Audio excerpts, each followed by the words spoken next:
Tatlong magkakapatid na mga babae itong mga anak ni Onik. Isa nga sa mga babae nitong anak ay si Iday. Panganay itong si Eday sa kanilang magkakapatid. At dahil sa siya ang tinaguriang panganay, kaya't sa kanya naatang ang karamihan sa mga responsibilidad.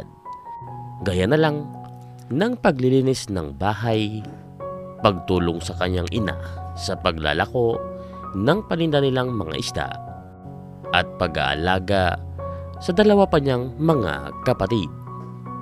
Lahat ng yon ay tiniis at kinaya ni Iday, alang-alang sa kanyang pamilya, at para makatulong din siya sa kanyang amang buong araw nagpapalaot para mangisda, para matustusan ang kanilang kabuhayan. Sa katunayan nga'y kilalang kilala itong si Iday sa kanilang baryo sa taglay nitong pagkatao. Isa sa mga pangarap nitong si Iday ay makapagtapos sana ng kolehiyo. Ngunit pinanghinaan lang ito ng loob dahil sa kanilang sitwasyon sa buhay, na kahit kanin na lang nga na kanilang kakainin ay hirap pa silang makabili.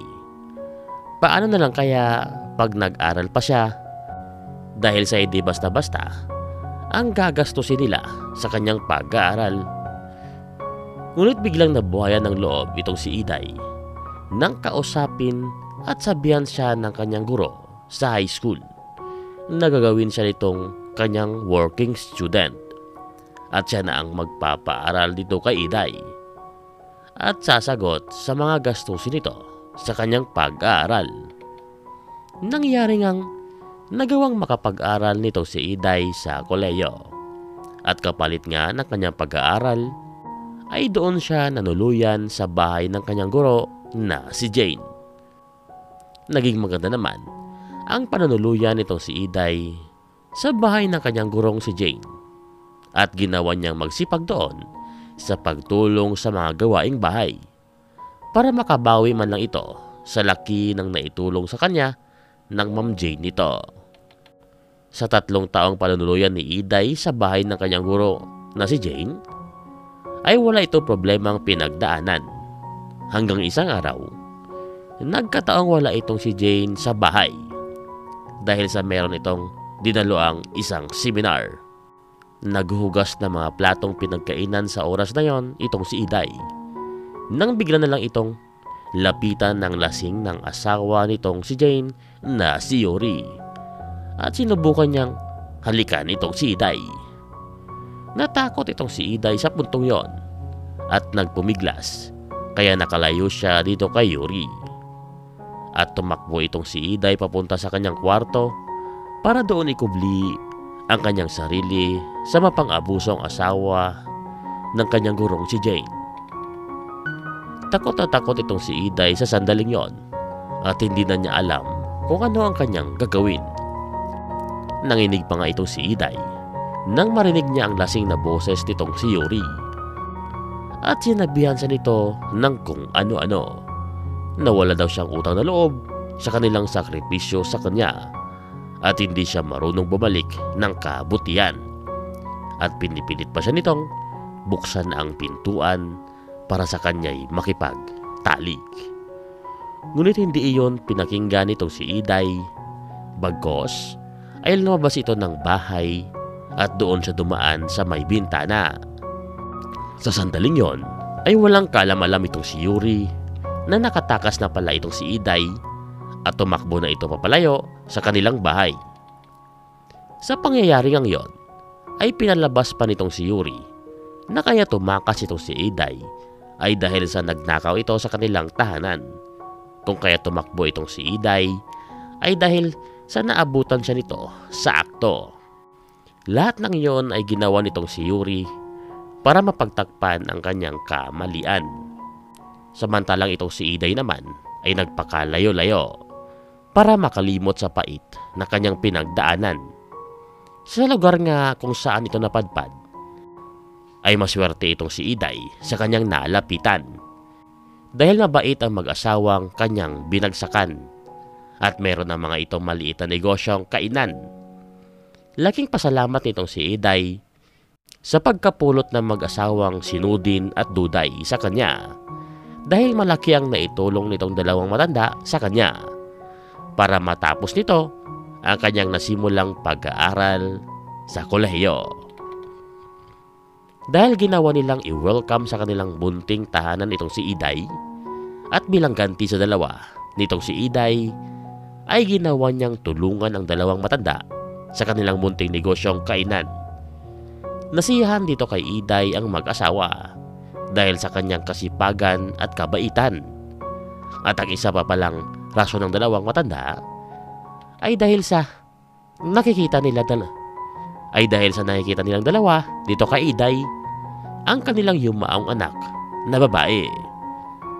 Kaya din ganoon na lang kagaan ang loob ni Nudin at Duday dito kay Iday. Nangyari nga sa tulong ng mag-asawang matanda ay natapos nitong si Iday ang kanyang kursong Bachelor in Secondary Education.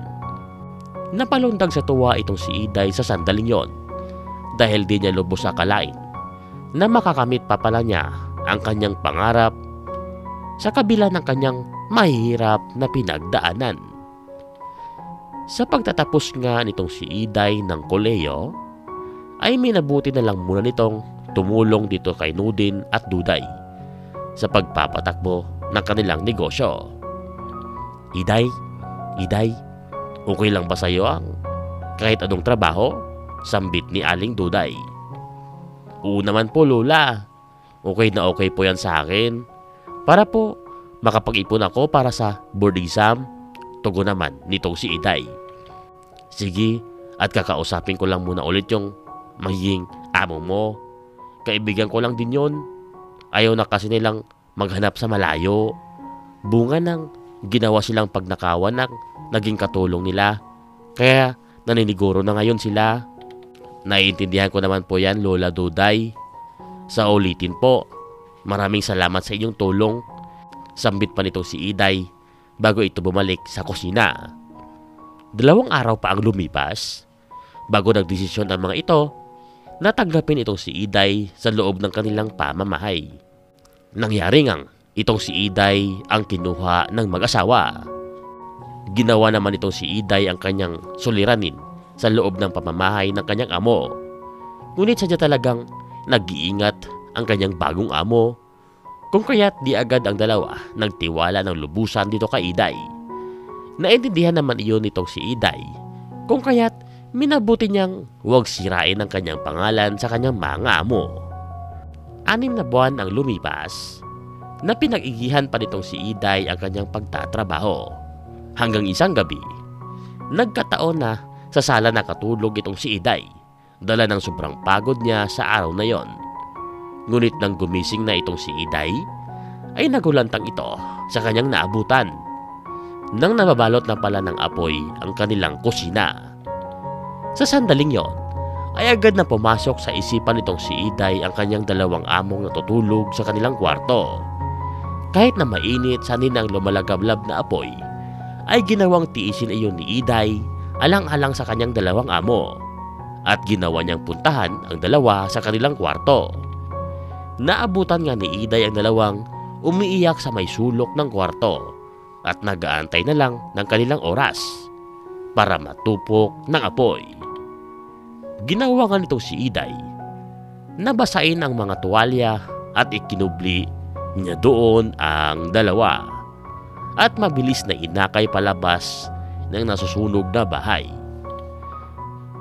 Sa pangyayari kang yon, ay walang tigil ng pasasalamat dito kay Iday ang ginawa ng dalawang matanda. Ngunit itinakbo lang sa ospital itong si Iday dahil sa kanyang natamong sunog sa kanyang katawan. Bilang ganti at pasasalamat, ay ginawa ng dalawang matanda na sagutin lahat ng mga gastusin nitong si Iday sa kanyang gamutan. At simula sa araw na yon, ay bumawi dito kay Iday ang dalawang matandang kanyang amo. At itinuring na nila itong si Iday na kaparti na ng kanilang pamilya. Doon din na bago ng tuluyan ang kapalaran nitong si Iday. Ang dati ay naghahagilap lang ng mapagtatrabahuhan Ngayon ay siya na ang katuwang ng dalawang matanda sa pagpapatakbo ng kanilang negosyo. Mga ka-explorers, hindi masamang magduda sa isang tao. Ngunit huwag nating gawing lahatin kung isang tao lang naman ang nagkamali sa atin.